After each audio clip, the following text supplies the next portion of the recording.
gun to build the carrier, because like I said, they're the higher tech units, so you have to invest into them. They do a lot of damage. The interceptors do 5 damage, and they have 2 attacks, so they do 10, and there are 8 interceptors per carrier, so that's actually a lot of damage. But they're very expensive, and of course, if you take out the interceptors that come from the carrier, the person has to rebuild them, so they can be very expensive. So I'll briefly show you them. And yeah, like I said, there's... oh, actually, I totally missed the Stalker, my favourite unit. So the Stalker, which comes from the Gateway. This has the best upgrade pretty much in the game, and it's called Blink. And what it does is, it allows you to teleport, which adds a lot of interesting mechanics to the game, actually. A lot of interesting mechanics. Because, see now, I find him. If he wants to run away, he can blink, and he's safe. I'm still going to chase him, but he's safe, because they're the same speed, they're not going to catch up. And this has a lot of benefits here. You can blink into someone's base, up through a cliff, do a bit of damage, maybe kill a barracks, kill some SCVs or whatever, and then blink away and have no losses. And they're very, very cost efficient, especially in battles, because if you can imagine, see now I had 10 stalkers, be 10 stalkers. Right? If I do that and one of them had blink, then the ones with blink are going to survive, because as soon as, say, one unit is low on health, like, so as soon as, see now he's at the front, right, he's shooting at this side over here, die.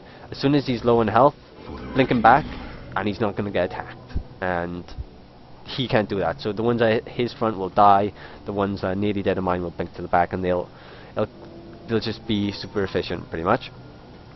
Okay, next is the Robo, robotics facility. This is your ground units. This is the heavy hitters, pretty much, for your ground units. A few different units. The first one is called an observer, and the observer, like your DT, is infinitely cloaked. You can't see it unless you have detection, and the observer is pretty much for scouting. So see now this is his base. He has no detection. I send this over here. He can't see it, so it's pretty much not going to die. Yeah, so he'll be looking at his base just chilling like that, and then the observer will come in and he won't even notice it. And then obviously, from my point of view, I see what he is doing, and that's very important, because if I know what he's doing, I can react better. Next is the Warp Prism. The Warp Prism is like a dropship, but it has a slightly different mechanic. By dropship I mean I can pick up units, and I can fly them around, and I can drop them wherever I please. I didn't really talk about this. There is one upgrade for your gateway. Like, your gateway is pretty much your barracks, or it's where your fighting units come from, your basic units. You can upgrade these into something called a gateway, a warp gate, and this pretty much allows you to teleport units instead of building them. The teleportation is the Protoss's version of building them, pretty much, and it allows some certain mechanics. Like, you have your pylons, which create this electrical field, and your buildings have to be in this electrical field to be powered. And if you have something like a gateway, you can press a button like Q for your zealot, and you can just build one there. And because your Warp Prism builds an electrical field wherever it is, it will actually allow you to warp in units directly into your opponent's base. So if, say, you have something like 30 gateways, you can warp in 30 zealots every 29 seconds into your opponent's base, directly into, say, his barracks. And if you do something like that late game, that's quite it can do a lot of damage to an enemy. In most cases, actually, saying it's game ending. I haven't seen many people hold it.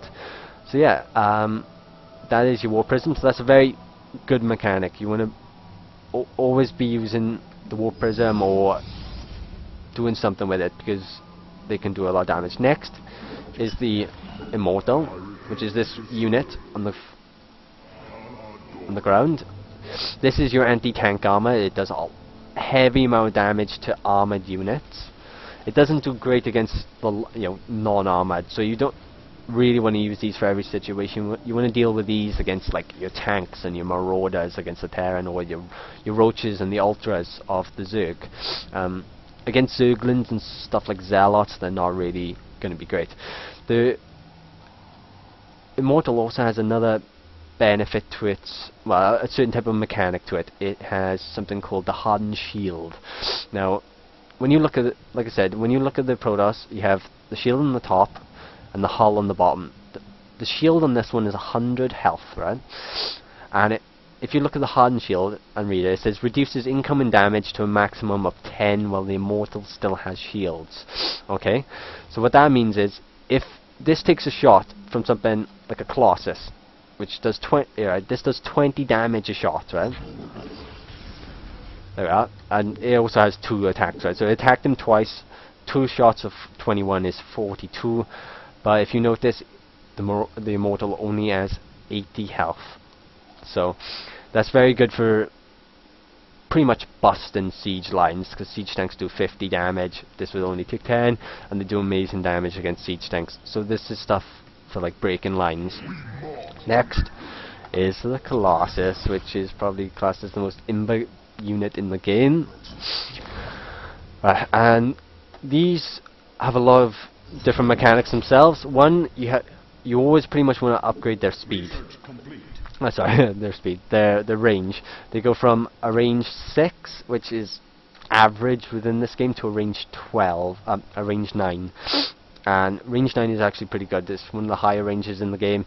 There's nothing, there's nothing on the Protoss army that has a higher than range 9. So in PvP or Protoss v Protoss, you see a lot of Colossus. But there's other things. It does splash damage. So if you have a line of units, if you have a lot of units, it will actually damage all of them. And it has 2 attacks, so it does even more splash. So, let's see, it damages him.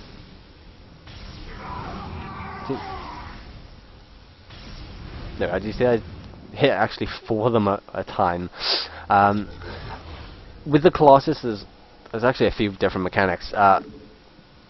It's really big, so the Colossus counts as an air unit. So units like the Vikings, which only attack air to air, can attack this, or the Phoenix, which only attack air to air, can attack this because it's just so tall. And then there's other mechanics, like if you're on a high ground, for example, normally units on a high ground don't show themselves when they attack, but air units do. So when you attack with a Colossus on the high ground, it will reveal itself and get attacked. So you have to be careful. And the other thing is, because it's so big, it can actually walk up cliffs. So if there's a cliff there, and the enemy's base is there, you can just walk up and attack, and then walk back down when you want to run away, which is a very good mechanic. It adds for some very interesting plays, because you can get stuff like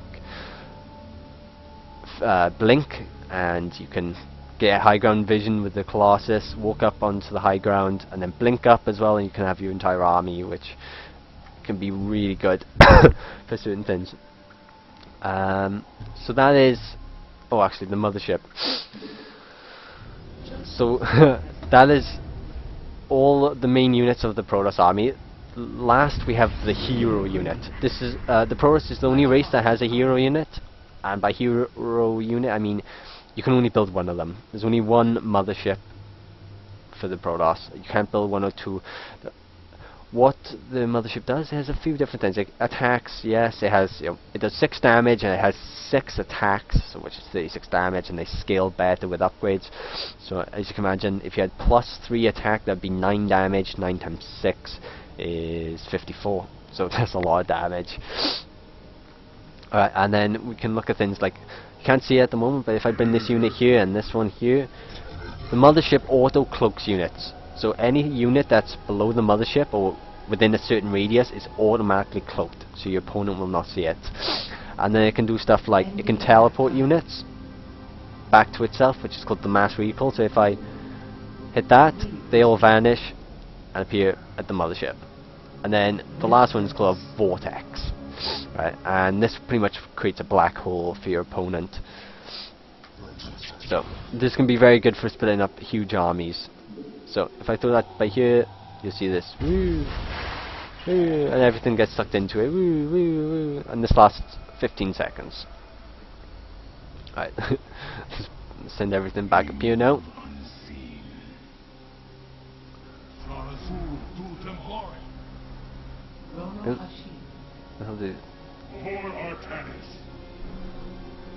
Okay, so they send them all up there, and that is the Protoss race, along with its little. Now we've done the Protoss race. You should show an Archon toilet there, Rob. That's should what I show an Archon toilet? And we'll leave it here because we've done over the hour. Yeah, and then we can go straight on to the Zerg race tomorrow and show a bit of in-game stuff as well. But let's see an Archon toilet and then take some questions from the chat. Okay. People can now hear me on stream. The sound seems to be working perfectly. Really? So Oh, all is good. Even though we couldn't get it working to start off with. Alright, let me just check. I wanna Archon toilet some broodlords because I hate broodlords. Let's do this. Alright, let's build a lot of corruptors. I need a mothership. So guys, anyone in the chat, while you're waiting for this Archon's work to happen, any questions you have or anything else you want to know a bit more on, put your questions in now and we'll put them to Fury and we'll get some good answers. Sick. Alright, my mothership is coming. And I need, obviously, lots of Archons. Alright, let me turn my warp gate back into a gateway so I can mass produce. Oh shit. Directive confirmed. Here comes that mothership. I just noticed let's do it with mutas. They're easier. I just realized I accidentally built them from the same race, the same side, so they're not gonna. Oh dear. I'll put you on the spot. That's what it is. Yeah. You can blame me. It's all good. Alright, so let's get a lot of Archons. So, people might be wondering what the Archon toilet is. This is pretty much endgame. This is how ZVP ends most of the time. Because Archons are really big units and they do a lot of splash damage, they take a lot of space. When you do that vortex, which I just showed, and they go into it, everything comes out in a compressed, pretty much in a single pixel, and everything attacks at the same time. So all the splash units will decimate the opponent's army, and I'll show you now. So, Directive confirmed. actually, let's add some corruptors as well, just to make things fun. These corruptors have a lot of health, so you can see them get blitzed faster. Alright, so here is the vortex. Everything flies into that. Oh no, get in there. Get in there. Yeah. Right. My phone's buzz in a second. So everything's about to pop out and you'll just see from the Archons. You can do the same with Banes and nukes. But Archons do splash damage to air and ground. So ready? Ah! And then boom. You can see a lot. Gotta love it. You can see better with these units because they spread out faster, whereas the broodlords are slow and they get decimated instantly. So pretty imber move, really. Pretty much, yeah. This is probably why they're removing the mothership, I guess, in Harvest Swarm. But this